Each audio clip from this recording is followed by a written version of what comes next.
जय महाकाल दोस्तों। आज डेट हो गया आपका 28 अप्रैल 2026। इस बार भगवान का यानी भोलेनाथ का बुलावा हमें आ गया है और आज हम निकल रहे हैं केदारनाथ। शाम का 7 बज रहा है और डेट है 28 अप्रैल। केदारनाथ के लिए आज हम लोग निकल रहे हैं नोएडा से। तो आप मेरे इस बिल्कुल लास्ट तक इस वीडियो पे बने रहिएगा, जिससे आपको पूरी जानकारी हो पाए कि नोएडा या दिल्ली एनसीआर से अगर आपको केदारनाथ जाना है तो बेस्ट वे कौन सा है, किस तरीके से जाएं।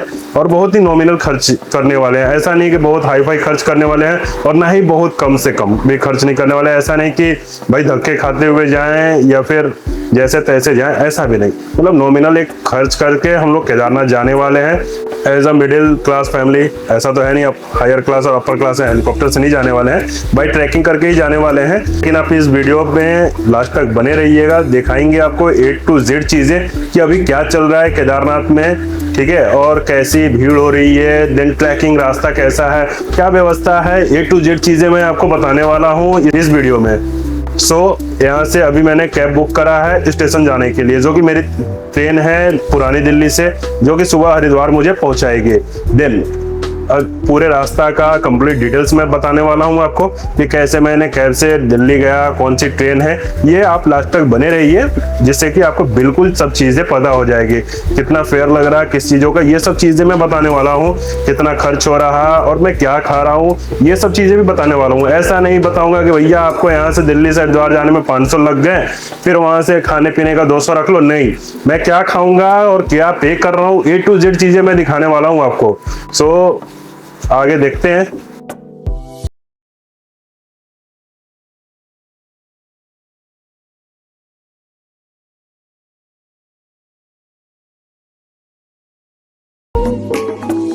फाइनली हम लोग यहाँ पुरानी दिल्ली स्टेशन पहुंच गए हैं। यहाँ बहुत सारे क्राउड देखने को मिल रही है। प्लेटफॉर्म नंबर 11 पर हमारी जो ट्रेन है 11 नंबर प्लेटफॉर्म पे आ रही है। ट्रेन है मसूरी एक्सप्रेस। इसकी टाइमिंग अप्रोक्स जो है 10:25 में यहाँ प्लेटफॉर्म नंबर 11 से निकलने वाली है, जो हरिद्वार सुबह 5-5:30 बजे के अराउंड आपको पहुंचाएगी। देन उसके आगे फिर देखते हैं, क्राउड बहुत ज़्यादा है। मैंने स्लीपर में ऑलरेडी बुक कर रखा है। देन स्लीपर में रीज़न क्या था ना कि जब मैंने टिकट देख रहा था तो उस टाइम स्लीपर में RAC मुझे मिला था और मैंने उस टाइम RAC ही ले लिया। क्योंकि मैं नहीं चाहता था कि तत्काल लो। मेरी जो बुकिंग हो रखी है वहाँ दर्शन की 30 तारीख थी। अगर मैं तत्काल लेने जाता, सपोज इन केस तत्काल नहीं हो पाता, तो क्या दिक्कत थी हमारे साथ कि फिर तत्काल नहीं हो पाती तो यार दर्शन नहीं हो पाती। दैट्स वाई हमने क्या किया कि स्लीपर पे ये जर्नी कर रहे हैं आज। आगे और आपके बताते हैं क्या चलता है, कैसा रहता है आज का ट्रिप हमारा। देन नेक्स्ट डे 2, मतलब ये तो इसका हमारा डे 1 था। देन डे 2 हमारा हरिद्वार में आपको हम मिलते हैं। चलिए। जय महाकाल दोस्तों, आज हमारा केदारनाथ ट्रिप का डे 2 है। आज डे 2 में हम लोग हरिद्वार स्टेशन पहुंचे। हरिद्वार स्टेशन से मुश्किल से 300-400 मीटर आपके बस स्टैंड है। ऑन द वे जब बस स्टैंड के लिए आप आओगे ना, तो आपके रास्ते में ही प्राइवेट जो टैक्सीज है वो रोड पे खड़े हैं और वो यहाँ से आवाज़ दे रहे हैं ऋषिकेश के लिए, सोनप्रयाग के लिए, या कहाँ जाना है आप उनको बता दो, ठीक है। आवाज़ दे रहे हैं आपको, जहाँ भी जाना है आप उनके पास जाओ और उनसे रेट पूछ लो। तो जैसे मुझे मिले तो अर्टिगा वाले थे, अर्टिगा वाले ने बोला भैया सोनप्रयाग। तो मैंने पूछा भैया कितने ले रहे हो शेयरिंग की, तो वो बताया मेरे को 1000 रुपये पर पर्सन, ठीक है। बस वाले का भी सेम चार्ज है, 1000 रुपये पर पर्सन। अगर आप चाहते हो पर्सनल डिजायर करके जाना तो पर्सनल डिजायर का भी मैंने रेट लिया। वो बोल रहे हैं 4300, यानी थोड़ा सा बार्गेनिंग करने के बाद 4000 के अराउंड आपके आ जाएंगे। तो ऐसा कुछ है नहीं कि 7000 रुपये चार्ज हो रहा है, 8000 चार्ज हो रहा है, बिल्कुल गलत ऐसा बताया जा रहा है। 7000-8000 रुपये कहीं चार्ज नहीं किया जा रहा है ना। अर्टिगा वाला भी 1000 रुपये ही मांगा और बस वाला भी वही चार्ज है। तो एज योर विश, आप जैसा मर्जी वैसा कर सकते हो, ठीक है। बाद बाकी और आगे हम आपको दिखाते हैं कैसा हमारा ट्रिप होता है, हम किस चीज़ को प्रेफर करते हैं। अभी मैंने कंफर्म नहीं किया कि बस से जाएं या अर्टिगा से जाएं या पर्सनल कर लें। थोड़ा सा और एक्सप्लोर करते हैं और आपको थोड़ी सी चीज़ें दिखाते हैं हम। आइए थोड़ा सा बाहर, ठीक है, बाहर की तरफ आपको ले आते हैं और आपको दिखाते हैं। ये देखिए सामने आपका रेलवे स्टेशन। रेलवे स्टेशन सब जैसे ही एग्जिट लोगे, एग्जिट लेने के जस्ट उल्टे हाथ पे आ जाओ। उल्टे हाथ पे आने के बाद इधर आपका क्या मिल जाएगा, हरिद्वार बस स्टैंड। इधर आपको दिख गया होगा, ये देखो उत्तराखंड परिवहन निगम है स्टेशन हरिद्वार, ठीक है, बस स्टेशन हरिद्वार, राइट। तो मिल जाएगा, इसके अंदर आपको बस मिल जाएंगे। अगर बता दे हम कैब वाले की, तो इधर जो ये सब ये देखोगे आप, इधर एक लाइन से जो टैक्सीज वगैरह खड़ी है, ये बार्गेनिंग कर रही है आपसे, ठीक है। तो आप कर सकते हो, नो डाउट। ये बार्गेनिंग वगैरह आप कर लो, क्या आपको देना है कुछ बार्गेनिंग कर लो अपने हिसाब से, बाद बाकी ये लेके चले जाओगे, ठीक है। सो फाइनली गाइज हम लोगों ने यहाँ पर टैक्सी ही प्रीफर किया, शेयरिंग टैक्सी है, क्योंकि जो बस और टैक्सी का फेयर है ना, दोनों का सेम ही पड़ रहा है 1,000 रुपये। इसलिए थोड़ा सा कंफर्टेबली जाने के लिए हम लोगों ने टैक्सी ही प्रीफर किया। तो अब आगे देखते हैं कि आगे का सफ़र कैसा रहता है, बने रहिए बस ब्लॉग पे।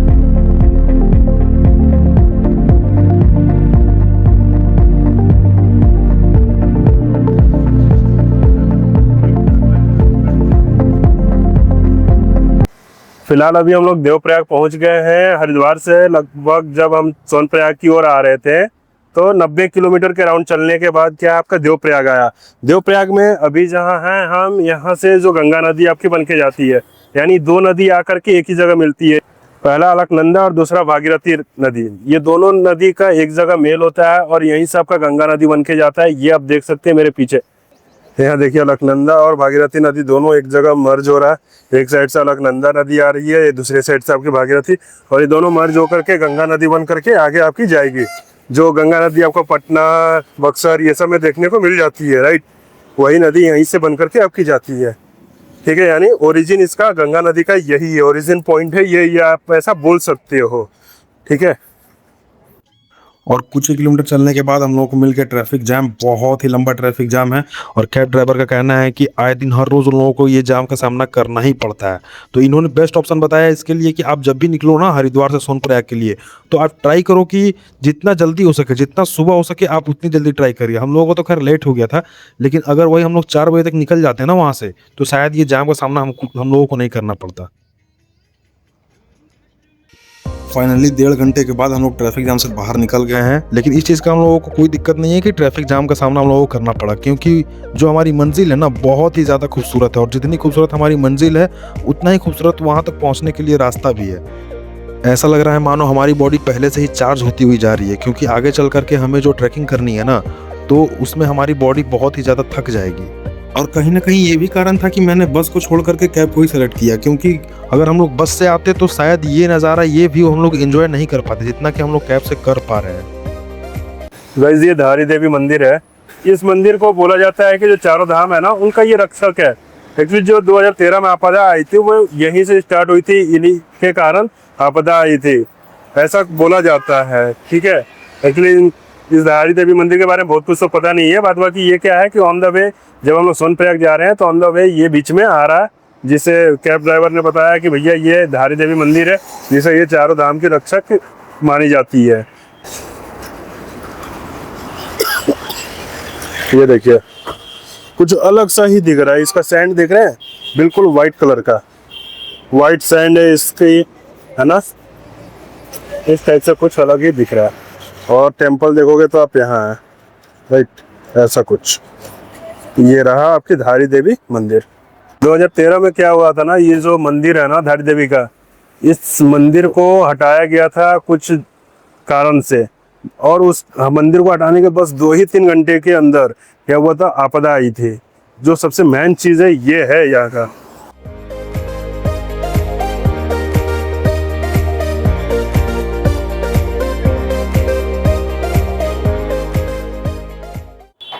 हर हर महादेव दोस्तों, एक फाइनली हम सोनप्रयाग पहुंच गए हैं। आज हमारा डे 2 है।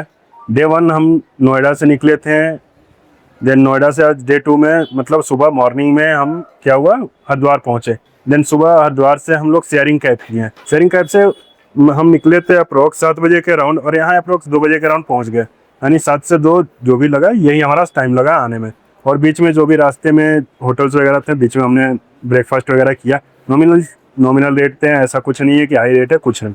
और यहाँ अभी हम लोग सोनप्रयाग में आए। सोनप्रयाग का जो आपका डॉर्मेट्री का चार्ज है, डॉर्मेट्री में पर बेड आपका 250 रुपये चार्जेस बता रहे हैं। अगर आप 5-6 लोग हो, अगर 5-6 लोगों के लिए अगर एक सिंगल ऑक्यूपाइड रूम चाहिए अगर आपको, तो उसके लिए ये 3000 के अराउंड मांग रहे हैं, ठीक है।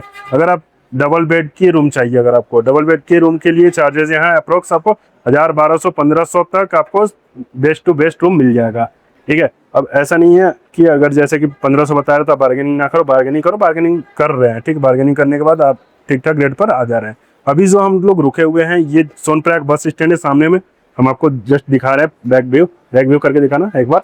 बैक व्यू आप देखो, ये आपका सोनप्रयाग बस स्टैंड, ये सामने दिख रहा ना, ये सोनप्रयाग का बस स्टैंड है। सोनप्रयाग के बस स्टैंड से वॉकिंग डिस्टेंस पर हम लोग हैं अप्रोक्स 100 से 200 मीटर की दूरी पर। सोनप्रयाग बस स्टैंड से 100 से 200 मीटर की दूरी पर है। यहाँ से हम, हमारा क्या प्लानिंग है कि सुबह 4 बजे, 3 और 4 बजे यहाँ से निकलेंगे गौरीकुंड के लिए।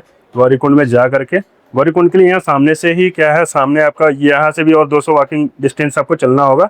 वॉकिंग डिस्टेंस से आपको मिल जाएगी कैब, 50 रुपये पर हेड ले रहा है चार्जेस, जो कि आपको गौरीकुंड तक छोड़ देगा।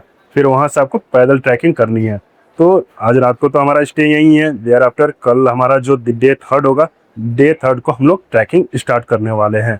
देन कल आगे आपको दिखाएंगे क्या होता है, कैसा होता है हमारा रास्ता, रास्ते में क्या दिक्कतें आती है, क्या नहीं आती। फिलहाल जैसा अभी देख करके लग रहा है, अभी के हिसाब से तो ऐसा नहीं लग रहा है कि बहुत ज़्यादा भीड़ है, बहुत ज़्यादा क्राउड है। नहीं, बिल्कुल नहीं, बिल्कुल एकदम मतलब शांत लग रहा है। तो मतलब एरिया भी अगर आप देखोगे नीचे भी, रास्ते में भी, तो बिल्कुल शांत लग रहा है एकदम। ऐसा कुछ नहीं है कि क्राउड है।